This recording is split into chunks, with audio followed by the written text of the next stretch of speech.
تطہیرا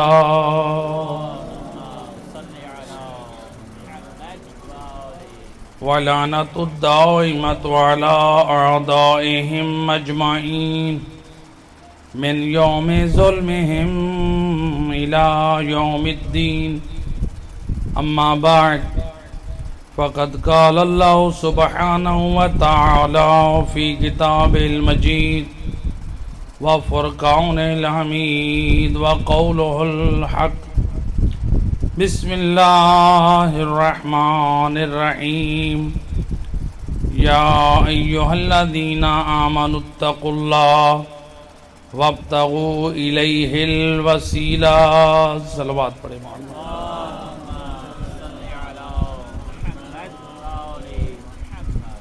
ارباب عزا محرم الحرام 1447 آج پہلی مجلس عزا فرش عزا فرزند زہرا امام حسین علیہ السلام کا بچ گیا اور حسین کے عزادار حسین کے حبدار حسین ابن علی کے شیعہ آج اپنا حق کے مودت کا ثبوت اس فرش عزا کو بچھانے کے ساتھ ادا کر رہے ہیں اور اس عشر محرم الحرام میں اس آیہ مجیدہ کی روشنی میں ہمارا موضوع رہے گا شان ولایت اور پیغام ولایت کہ اللہ نے کچھ ہستیوں کو صاحب شان بنایا ہے تو ان صاحب شان ہستیوں نے اپنے پاک کردار سے اپنے حبداروں اور شیعوں کو کیا پیغام دیا ہے ایک صلوات پڑھ دے محمد صلی اللہ ارشاد رب العزت ہوا یا ایہا الذین آمنوا یا ایہا الذین آمنوا اتقوا اللہ اے ایمان والو تقوی الہی اختیار کرو وابتغوا الیہ الوسیلہ اللہ تک پہنچنے کے لیے وسیلہ تلاش کرو خطاب ہوا ہے ایمان والوں کو تقاضا کیا ہے اللہ تک پہنچنے کا وسیلہ تلاش کرو تو اب سوال یہ ہوتا ہے یہ ایمان والے کون ہیں اور اللہ نے تقاضا جو کیا اللہ تک پہنچنے کا وسیلہ تلاش کرو وہ وسیلہ کون ہے صاحبان ایمان کون ہیں علماء اہل سنت کی تفاسیر اٹھا کر دیکھیں تو رسول اعظم صلی اللہ علیہ وآلہ وسلم سے روایت نقل کرتے ہیں کہ سید رسول فرماتے ہیں جب بھی قرآن میں خطاب ہو اے ایمان والو اس سے مراد ہے اے علی والو اس سے مراد ہے اے علی والو گویا میں کہا کرتا ہوں خدا یہ کہہ رہا ہے میری بات صرف علی والوں سے ہے گویا خدا یہ کہنا چاہ رہا ہے جس کے دل میں نور ولایت علی نہیں وہ اس لائق نہیں خدا انہیں لائق گفتگو سمجھے یا علی لہذا اگر اللہ نے کسی قوم کو پسند کرتے ہوئے خطاب کیا ہے تو وہ فقط علی والے ہیں ورنہ آپ ہو سکتا ہے کوئی کہہ دے اللہ نے تو کافروں کو بھی خطاب کیا ہے اللہ نے تو لوگوں کو بھی خطاب کیا ہے جہاں مشرکوں کا خطاب کیا جہاں کافروں کا خطاب کیا وہاں پر خدا نے یا تو ان کے جہنم ہونے کی خبر دی ہے یا اللہ نے انہیں تنبیہ کی ہے یا ان کی اللہ نے سرزنش کی ہے لیکن قربان جاؤں جس قوم کی کامیابی کے لیے اللہ تک پہنچنے کے وسیلے کے راستے کا اللہ نے ذکر کیا ہے وہ کوئی اور قوم نہیں وہ ہے جس کے دل میں ولایت علی ابن ابی طالب ہے یا علی لہذا وہ خوش نصیب ہے، صلوات پڑھ دیں محمد و اہل بیت، وہ خوش نصیب ہیں۔ اور کیوں نہ ہو، روایت میں کہ ایک شخص آیا امام محمد باقر علیہ السلام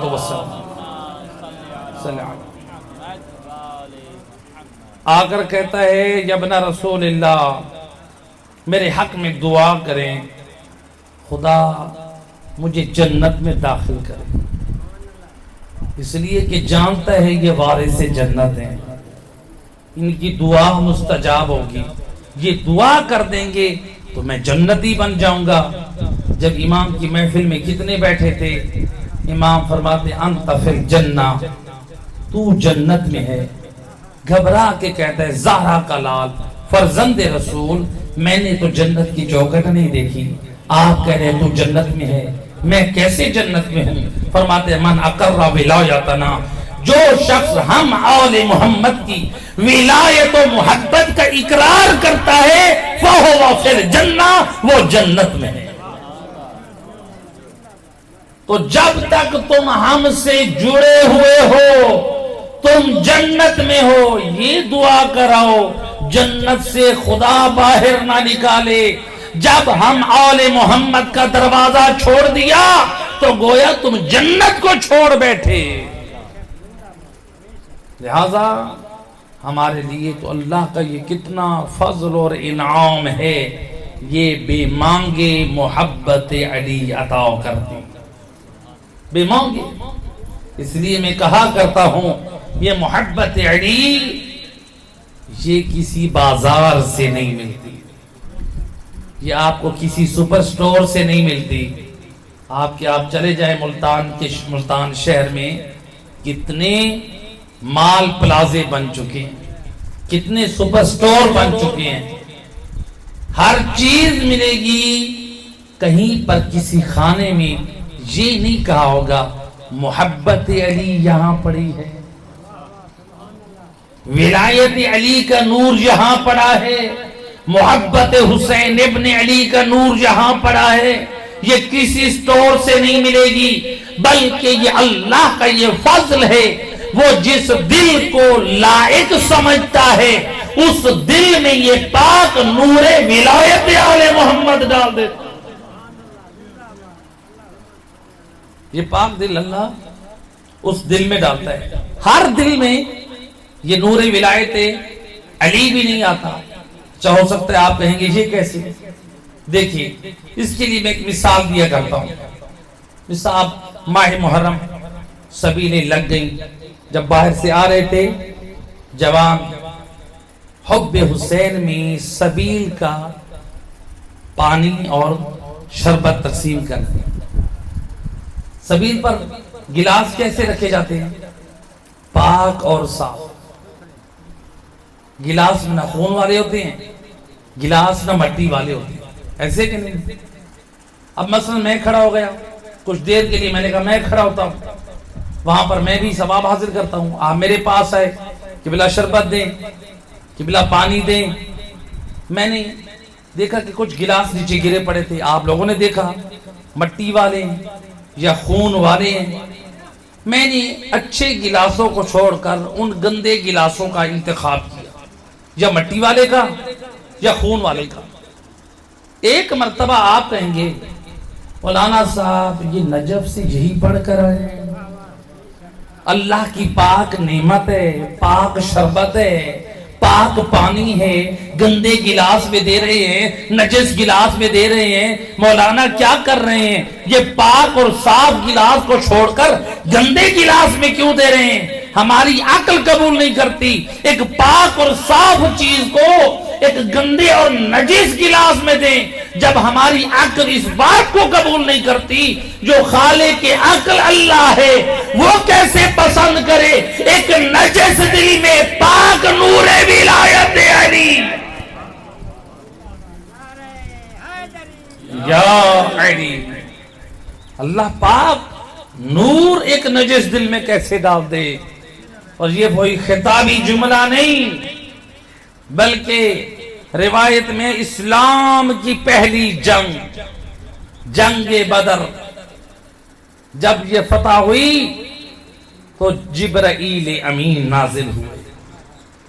یا رسول اللہ، خلاق کے دو عالم درود و سلام کے بعد فرماتا ہے آلیت نفسی، مجھے اللہ کو اپنی ذات کی قسم ہے، انی آلیت نفسی لا الہم حب علی ابن ابی طالب الا احببت. یا رسول اللہ، پروردگار فرما رہا ہے میں اللہ اس وقت تک کسی دل میں علی کی محبت ڈالتا نہیں جب تک اس دل سے میں اللہ محبت نہ کروں. یعنی اللہ پہلے دل کی پاکیزگی دیکھتا ہے. خدا کی محبت یہ ہوتی ہے یہ دل پاک ہے، یہ اس لائق ہے علی کی محبت ڈال دی جائے. اور یہ فرش عزا کا بچھانا بھی یہ محبت علی کے ثمرات میں سے ایک ثمر ہے. اور یہ فرش عزا کا بچھانا بھی ہم یہی تو اس نیت سے تو بچھا کے بیٹھے ہیں وَابْتَغُوا إِلَيْهِ الْوَسِيلَةَ، کہ ہم اللہ کی بارگاہ میں پہنچ جائیں اس پاک ذکر کی بدولت، اس پاک ذکر کے صدقے سے. اور یہ ذکر کتنا پاک ہے، روایت میں معصوم فرماتے ہیں جس محفل میں ذکر محمد و آل محمد کا اہتمام ہوتا ہے آسمانوں سے ملائکہ نازل ہوتے ہیں. کیا کرتے ہیں؟ حفت بہم الملائکہ، اس مجلس عزا میں بیٹھنے ہوئے مومنین کے ارد گرد وہ ملائکہ رحمت طواف کرتے ہیں. واستغفرت لهم الملائکہ، اور پھر وہ ملائکہ صرف طواف نہیں کرتے بلکہ استغفار کرتے ہیں، اے میرا اللہ جتنے آل محمد کے حبدار اس فرش عزا پہ آئے ہیں ان سب کی گناہ معاف کر دے. اور روایت میں ہے کہ یہ جو ملائکہ آتے ہیں نا، یہ کیوں آتے ہیں؟ یہ جو فرش عزا میں بیٹھنے والے عزادار ہیں، یہ مومنین ہیں، ان کے بدنوں سے ایک خوبصورت ایک بہت اچھی خوشبو نکلتی ہے جو آسمان پہ جاتی ہے. اس خوشبو کو سونگھ کر ملائکہ زمین پر آتے ہیں اور اس خوشبو کو سونگتے ہیں، پھر اس محفل میں آ کر بیٹھنے والے لوگوں کے بدنوں پر اپنے پروں کو مس کرتے ہیں، وہ خوشبو لے کر آسمانوں میں واپس جاتے ہیں. گویا یہ عظمت ہے ایک عزادار حسین ابن علی کی، ایک فرش حسین ابن علی پہ بیٹھنے والے کی. وہ بیٹھا حسین کی مجلس میں ہے، اللہ نے اس کے پاک ذکر کے صدقے میں اس حبدار حسین کے بدن سے خوشبو پیدا کر. بیٹھا زمین پہ، خوشبو آسمان پہ گئی. اس خوشبو کو ملائکہ آسمان کی بلندیوں کو چھوڑنے پہ مجبور ہو گیا، جس سے اندازہ ہوتا ہے یہ فرش عزا پہ بیٹھنے والے لوگ یہ کوئی عام نہیں ہیں، یہ اتنے باکرامت ہیں. اللہ ان کے بدنوں کی خوشبو کو آسمانوں پہ پہنچاتا ہے اور آسمان والے ان کے لیے مغفرت کی دعا کرتے ہیں. کتنی سعادت ہے.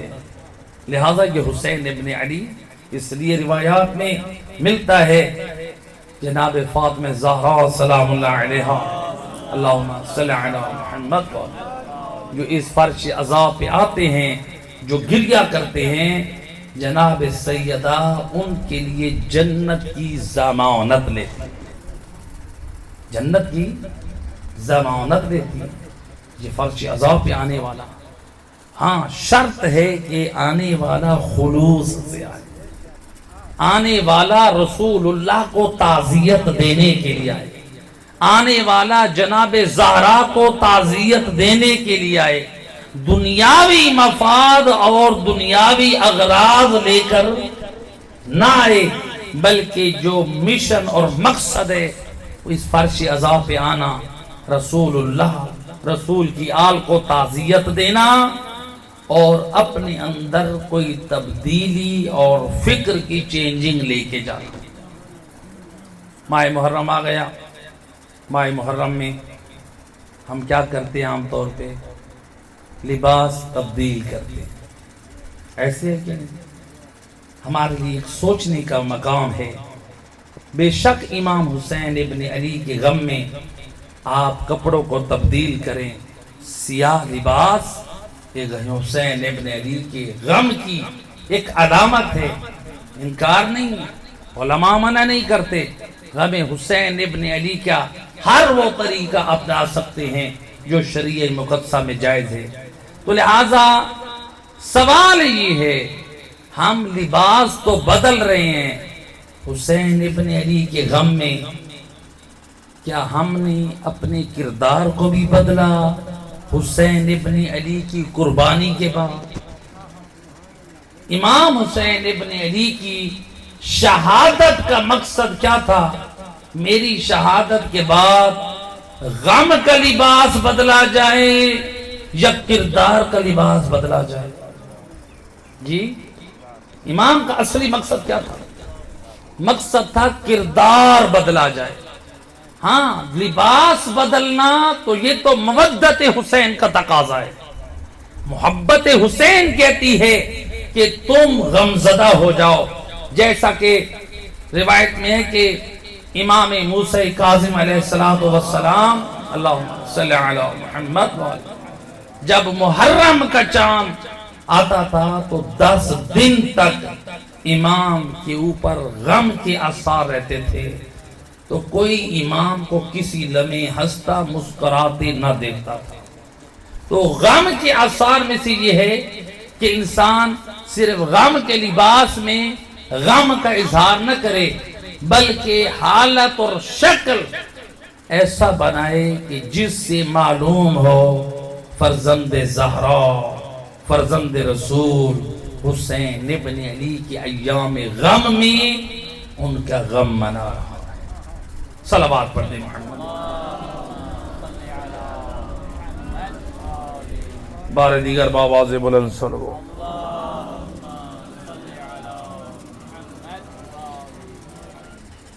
لہذا غم ایسے منائیں کہ ہماری تبدیلی، کردار کی تبدیلی۔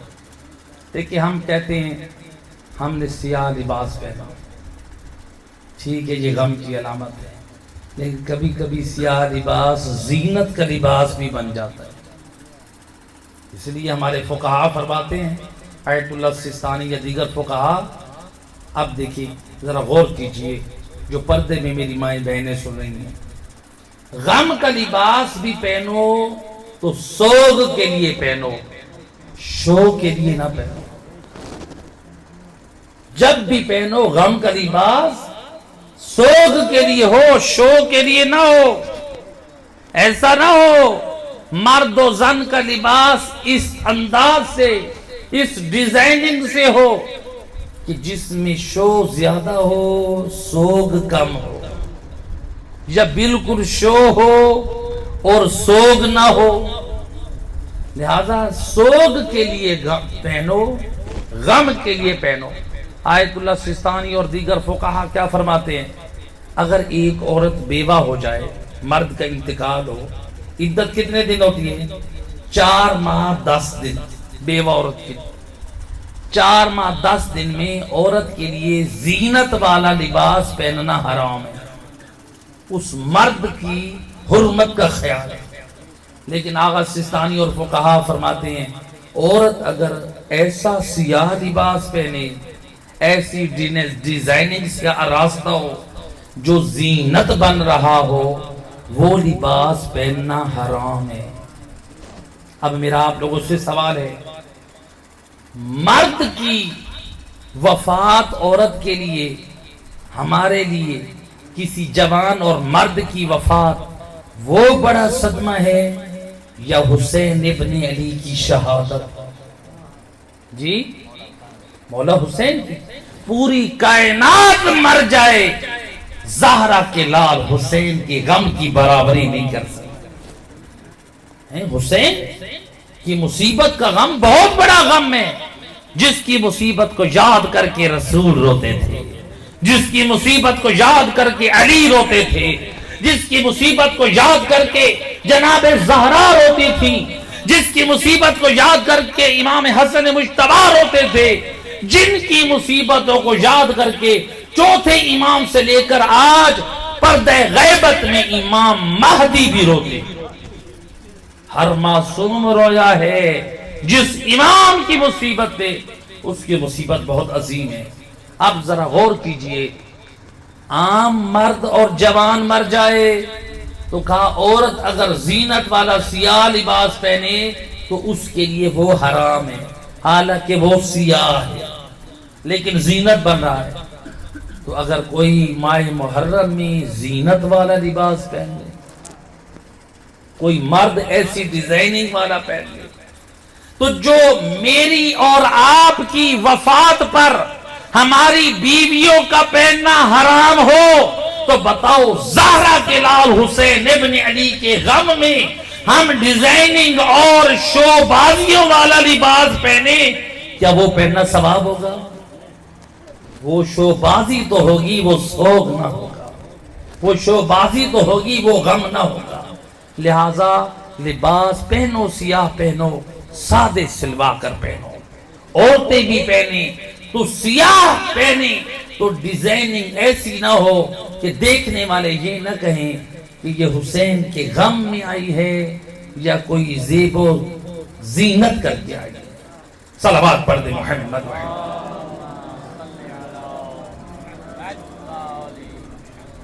لہذا امام حسین ابن علی کے اس فرش عزا کے مقصد کو سمجھیں، ان کے اس فرش عزا کا مقصد کیا ہے؟ جہاں آل محمد کی شان ہے وہاں آل محمد کا پیغام ہے۔ آل محمد کی شان کو بیان کرنے کا مقصد یہ ہوتا ہے کہ ان کی معرفت واضح ہو جائے، ان کی عظمت، ان کی شان نمایاں ہو جائے ان لوگوں کے سامنے جو آل محمد کی شان اور عظمت سے ناواقف ہیں، کہ دیکھو جن کا دامن پکڑا ہے وہ کوئی عام نہیں ہے بلکہ یہ وہ ہستیاں ہیں جنہیں اللہ نے صاحب فضیلت و کرامت بخشا۔ اور ہم جب اپنے لیے بیان کرتے ہیں تو ایک مرتبہ دل خوش ہوتا ہے کہ ہم نے ان ہستیوں کا دامن پکڑا ہے کہ جو ہر قسم کے نقائص اور عیوب سے پاک ہے، جنہیں اللہ نے نقائص سے، غلطیوں سے پاک خلق کیا ہے۔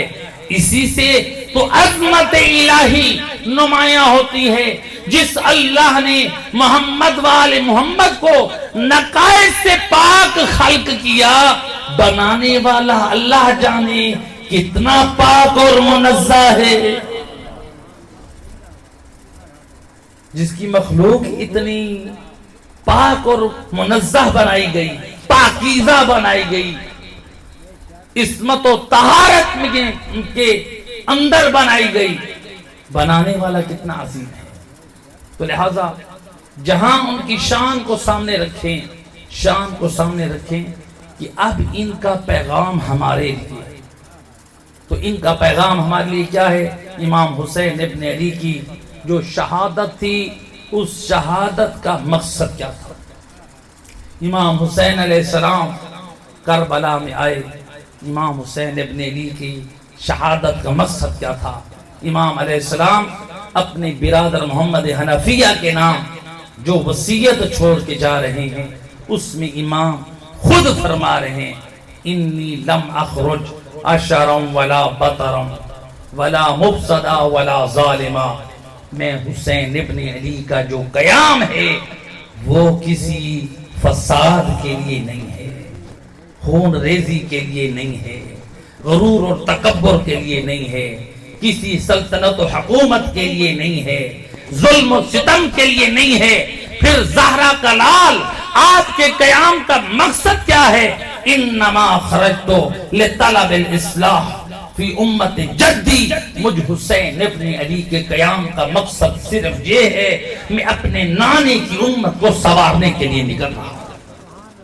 وَأَسِيرُ بِسِيرَةِ جَدِّي، لیکن میرا تبلیغ کا انداز وہ ہوگا جو میرے نانے کی سیرت ہے، وہ بسیرت ابی علی ابن ابی طالب، اور میرا وہ طریقہ ہوگا جو میرے بابا علی ابن ابی طالب کا۔ میں دین خدا کی بقا کے لیے نکل رہا ہوں، اپنے نانے کی سیرت پر عمل کرتے ہوئے، اپنے بابا علی کی سیرت پر عمل کرتے ہوئے میں دین خدا کا پرچار کروں گا، میں امت کی اصلاح کروں گا۔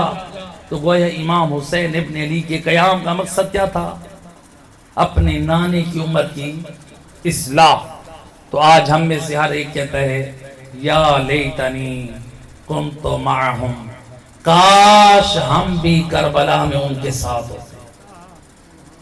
جب ہم یہ کہہ دیں یا لیتنی کنت معک، اے زہرا کلال ہم کاش آپ کے ساتھ ہوتے، تو تمنا تو کر دی، اس تمنا کا بھی بڑا اجر و ثواب ہے۔ ہم یہ تمنا کریں کہ کاش ہم آپ کے ساتھ ہوتے کربلا میں، بھی کیا کرتے؟ بھئی جس مشن اور مقصد کے لیے، اسلام کی بقا کے لیے آپ قربان ہوئے، ہم بھی آپ کے ساتھ قربان ہو جاتے۔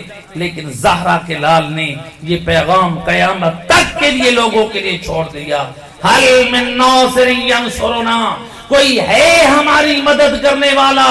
تو آج اگر اس دنیا میں کوئی حسین ابن علی کے مشن کو جاری رکھنا چاہتا ہے، نبی کی سنت پہ چلتے ہوئے، علی مولا کی سنت پہ چلتے ہوئے، حسین ابن علی کے حبداروں کی اصلاح کے لیے وہ قدم اٹھاتا ہے، تو یہ حسین ابن علی کا مشن ہے۔ اچھا آپ کہیں گے ہم کیسے یہ مشن انجام دیں؟ ہم تو مدارس دینیہ میں نہیں جا سکے، ہم تو علماء نہیں ہیں، ہم تو قرآن یاد کر کے سنا نہیں سکتے، ہم تو احادیث کا ترجمہ کر نہیں سکتے، تو پھر ہم کیسے حسین ابن علی کے مددگار بنیں گے؟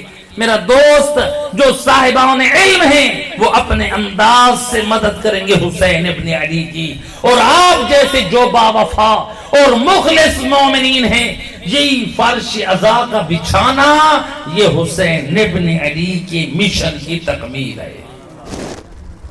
یہ آپ کا اس فرش عزا کا بچھانا، اس میں حصہ ڈالنا، یہ فرش عزا کے لیے کوشش کرنا، تاکہ یہاں پر حسین ابن علی کے حبدار آ کر بیٹھیں، حسین ابن علی کے شیعہ آ کے بیٹھیں، موالیان حیدر کرار آ کر بیٹھیں، مسلمان آ کر بیٹھیں، تاکہ حسین ابن علی کے فرش عزا سے حسینیت کا پیغام پہنچے۔ یہی آپ مشن حسین ابن علی کو آگے پہنچا رہے ہیں۔ تو جب آپ آگے پہنچا رہے ہیں تو پھر آپ کس قدر عظیم بن گئے، جس کی ضمانت، جس کی عظمت کو امام علی رضا علیہ السلام، اللہم صلی محمد، امام اپنی زبان عصمت سے فرماتے ہیں رحم اللہ عبدا احیا امرنا، خدا اس بندے پہ رحم کرے جو ہمارے امر کو زندہ کرتا ہے، جو ہمارے مقصد کو زندہ کرتا ہے، خدا اس پر رحم کرے۔ رحم کرے کیا مطلب ہے؟ بہت بڑی دعا ہے، خدا اس شخص پر رحم کرے جو ہمارے مقصد کو زندہ کرے۔ بھئی رحم سے کیا مراد ہے؟ آئیں ذرا اس بات کو کھول دیں۔ دیکھیں ایک مرتبہ کوئی کربلا جا رہا ہے، آپ اس کو کہتے ہیں میرے حق میں مولا حسین کی قبے کے نیچے دعا کر۔ کوئی نجف جا رہے، آپ کہتے ہیں میرے حق میں دعا کر۔ کوئی کعبہ جا رہے، آپ کہتے ہیں میرے حق میں دعا کر۔ کوئی روضہ رسول پہ جا رہے، آپ کہتے ہیں میرے حق میں دعا کر۔ کوئی جنت البقیع میں جا رہے، میرے حق میں۔ بھئی ان مقامات پر اللہ سے مانگی ہوئی دعا رد نہیں ہوتی۔ یا کوئی نیک اور صالح بندہ ہے، آپ کہتے ہیں میرے حق میں دعا کریں۔ جب مجلس پڑھنے والے سے کہتے ہیں اختتام مجلس میں ہمارے حق میں دعا کریں، جس میں یہ اطمینان اور احتمال ہوتا ہے ہماری دعائیں قبول ہوں گی، لیکن یہ بھی احتمال باقی ہوتا ہے دعا کرنے والا دعا تو کر دے، ہو سکتا ہے کہ کچھ اس کے گناہ ایسے ہو جو دعا کی قبولیت میں رکاوٹ بن جائیں۔ ہو سکتا ہے کہ نہیں ہو سکتا؟ لیکن اگر کسی کے حق میں دعا امام کر دیں، کہ دعا رد ہو سکتی ہے؟ حجت خدا جس کے حق میں دعا کر دے. میرا اور آپ کا کسی حق میں دعا کرنا اور ہے، لیکن نبی اور امام اگر کسی کے حق میں دعا کریں، امام صادق زبان صداقت و عصمت سے فرماتے ہیں رحم اللہ عبدن احیا امرنا، خدا اس بندے پر رحم کرے جو ہمارے مقصد کو زندہ کرے. یعنی خدا اس کے رزق میں اضافہ فرمائے جو بے روزگار ہے لیکن ہمارے مقصد کو زندہ کرتا ہے، جو بیمار ہے ہمارے مقصد کو زندہ کرتا ہے. خدا رحم کرے یعنی خدا اس کو شفا عطا کرے. خدا رحم کرے اس شخص پر جو بے اولاد ہے، یعنی اللہ اس کو صاحب اولاد فرمائے. یہ اللہ نے رحم کر دیا. ایک تنگ دست ہے، خدا رحم کرے جو ہمارے مقصد کو زندہ کرے، یعنی اس کی تنگ دستی دور کرے.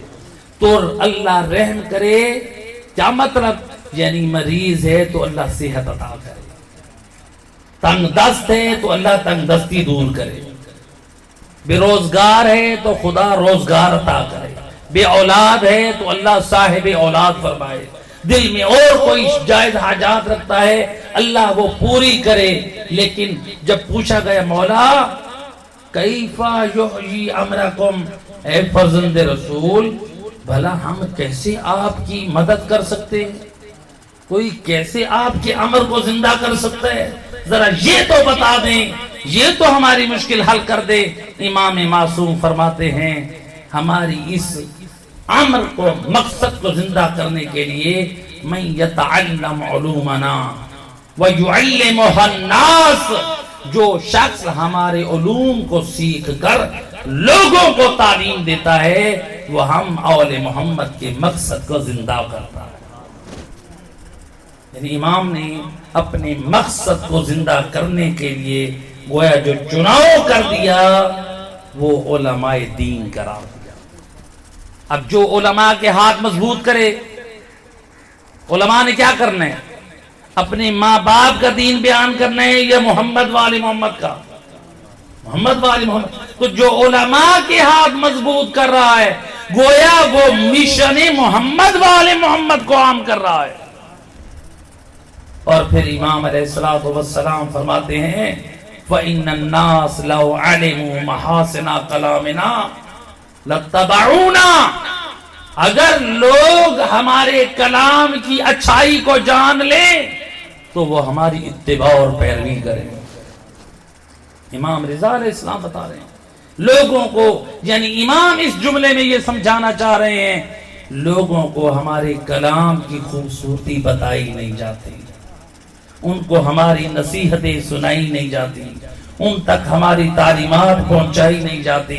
اگر لوگوں تک ہم اول محمد کی تعلیمات کو پہنچا دیا جائے، ہمارا پاک کلام سنا دیا جائے، تو وہ جو ناپاک کردار والے ہیں، جو بد کردار ہیں، آل محمد کی پاک تعلیمات اور پاک کردار کی روشنی میں اپنے نفوس کی اصلاح کرنا. لہذا یہ فرش عزا یہ امام حسین ابن علی کے مقصد کو زندہ کرنے کا بہترین وسیلہ ہے. پڑھنے کے لیے کون آ گئے؟ صاحبان علم، اور یا مجھ جیسا طالب علم یا علماء آ گئے. انہوں نے آل محمد کے مذہب کی اپنی بساط علمی کے مطابق گفتگو کی، جوانوں کی، بچوں کی، بڑوں کی اصلاحی پیغام دیا. لہذا ایک شخص بھی اصلاح کر کے جائے تو آپ کا یہ فرش عزا کا بچھانا آپ لوگوں کی کامیابی کی ضمانت ہے. اور اس لیے اللہ کے رسول حضرت محمد مصطفیٰ صلی اللہ علیہ وآلہ وسلم اللہ کے رسول فرماتے ہیں یا علی دنیا وما فیہا، دنیا اور دنیا میں جو کچھ ہے اس پر سورج کی روشنی پڑے. اب دیکھو دنیا میں کتنا ہے، دریا ہے، پہاڑیں ہیں، صحرا ہیں، جنگل ہیں، زمینیں ہیں، مکانات ہیں، کتنی بڑی کائنات ہے. اے علی پوری کائنات اگر سونے سے بھری ہو اور تم اس کو راہ خدا میں انفاق کر دو، خرچ کر دو۔ اے علی تمہارا یہ خرچ کرنا افضل نہیں ہے، تمہارا یہ خرچ کرنا، پھر یا رسول اللہ کیا افضل ہے؟ کہا پوری کائنات سونے سے بھری ہوئی ہو، راہ خدا میں تقسیم کر دو۔ اے علی یہ افضل نہیں ہے، اگر ایک شخص تمہارے وجود سے ہدایت پا جائے یہ اس سے افضل ہے۔ اب آئیں ذرا غور کرتے، تھوڑا سا ملاحظہ کرتے۔ مولا علی علیہ السلام مسجد نبوی میں کھڑے اور نماز پڑھ رہے اور حالت رکوع میں آنے والا سائل سوال کرتا ہے، میرا اللہ بھوکا ہوں، پیاسا ہوں، آ کر کہتا ہے پہلے لوگوں سے کوئی ہے مجھے لباس پہنا، میں بھوکا ہوں، میں تنگ دست ہوں، ضرورت مند ہوں۔ نبی کی کسی صحابی نے جواب نہ دیا، پھر سوال کیا، کسی نے جواب نہ دیا، پھر سوال کیا، جب جواب نہ ملا اب کہتا ہے بار الہ تیرے نبی کی، تیرے گھر میں آیا تھا، یعنی تیرے نبی کی بنائی ہوئی مسجد میں سوال کیا ہے، خالی جا رہا ہوں، سوال لوگوں سے کر رہا تھا، جواب کسی نہ دیا۔ جب سوال کیا خدا سے، اب علی ہیں خدا کی بندگی میں، علی ہیں خدا کی بندگی میں۔ اب لوگ اعتراض کرتے ہیں علی نے یہ جواب کیسے دیا؟ سائل نے خدا سے سوال کیا، علی نے انگلی کا اشارہ کیا، سائل آگے بڑھا، انگوٹھی کو اتار لیا، اللہ نے علی کی شان میں آیت نازل کر کے بتا دیا کون ہے جو حالت رکوع میں انگوٹھی زکات دینے والے۔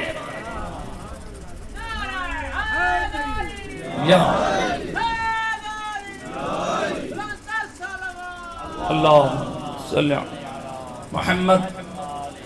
علی کے عمل میں اتنا خلوص تھا، علی کے عمل میں اتنا خلوص تھا، علی نے اشارہ کیا، خدا کی بارگاہ میں سواری نے سوال کیا، علی نے اشارہ کیا، خدا کو علی کی یہ ادا اتنی پسند آئی کہ خدا نے علی کی شان میں آیت نازل کر دی۔ تاریخ کہتی ہے ایک صاحب نے اسی مسجد میں کھڑے ہو کر 70 مرتبہ 70 انگوٹھیاں حالت رکوع میں دیتا رہا، لوگوں کو کہتا رہا جب میں رکوع میں جاؤں آنا میں بھی تمہیں انگوٹھی دوں گا۔ 70 مرتبہ انگوٹھیاں دے دی، ایک مرتبہ بھی ایک حرف نازل نہ ہوا۔ لوگوں کی رضا کے لیے انگوٹھیاں دینے سے آیتیں نازل نہیں ہوتی، جب رب کی رضا کے لیے ہو۔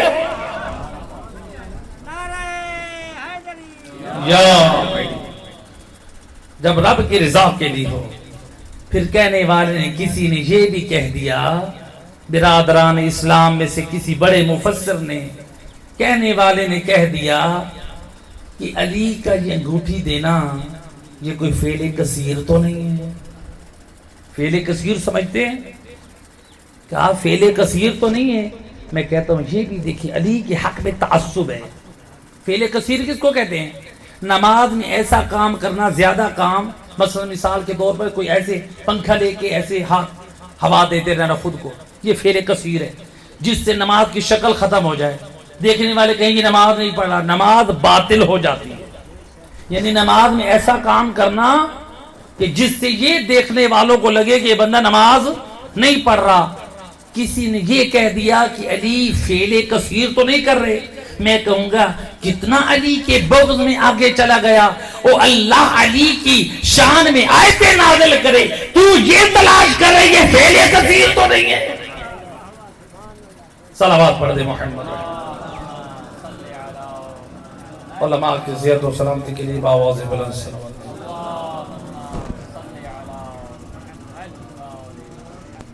لہذا اب دیکھیں مولا علی نے انگوٹھی دی، اس میں کتنا خلوص تھا۔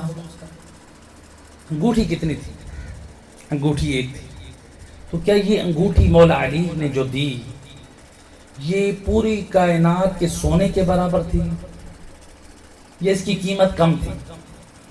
اگرچہ صاحب صواعق المحرقہ علماء اہل سنت میں سے علامہ ابن حجر عسقلانی نے نقل کیا ہے، یہ جو انگوٹھی دی تھی مولا علی نے، جو جنگ کے غنیمت کے اموال میں سے ملی تھی، اس کی قیمت یہ تھی شام کی گورنمنٹ کے پورے سال کا خرچہ. تو اس کے اندر اتنا قیمتی یاقوت تھا، آج بھی قیمتی یاقوت ہے. جب میں نجف شہر میں تھا تو میں نے اس کے بارے میں تھوڑی ریسرچ کرنا چاہی، تو جس میں معلوم ہوا کہ جو ملکہ الزبتھ ہے اس کے تاج میں جو یاقوت جڑا ہے وہ کئی ملیارڈ ڈالر کا ہے. تو یعنی یاقوت دنیا میں قیمتی سے قیمتی ہیں. تو علماء اہل سنت میں سے مؤرخ صواعق المحرقہ میں کیا کہتے ہیں، شام یا یمن دو ملکوں کا، ان کے سال گورنمنٹ کے سال کا جو بجٹ ہے اس کے برابر قیمت تھی اس انگوٹھی کی. لیکن پھر بھی پوری کائنات کی قیمت کے برابر، سونے کے برابر نہیں تھی. تو جس علی کی ایک انگوٹھی اللہ کو دینا اتنا پسند آیا کہ اللہ نے علی کے شان میں آیت نازل کر دی. تو وہ علی اگر پوری کائنات سونے سے بھری ہوئی راہ خدا میں صدقہ کر دے تو اللہ اس کو کتنا پسند کرے گا. پیغام پہنچا؟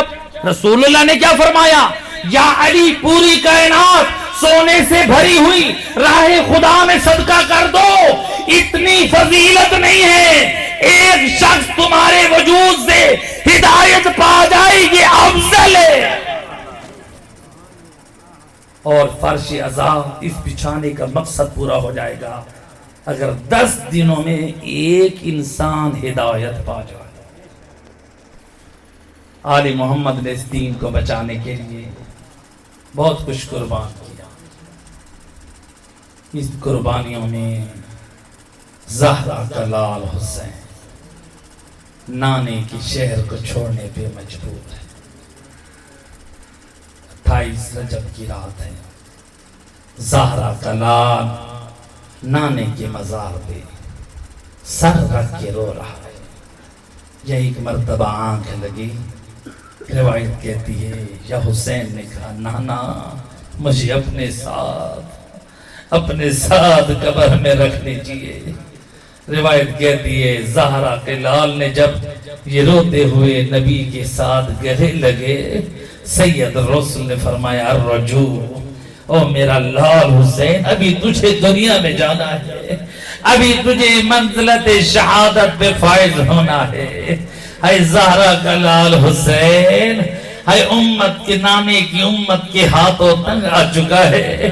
اے نانے کی مزار سے رخصت ہو کے ماں زہرا کی قبر سے ودا کیا، بھائی حسن مجتبیٰ کی قبر سے ودا کیا. اے حسین نے کیسے چھوڑا ہے مدینہ. روایت کہتی ہے جب حسین مظلوم آئے ہیں نا اپنے گھر میں، ادھر سے آواز دی ہے اور جوانان بنی ہاشم تیار ہو جائے، اب مدینہ رہنے کے قابل نہیں ہے.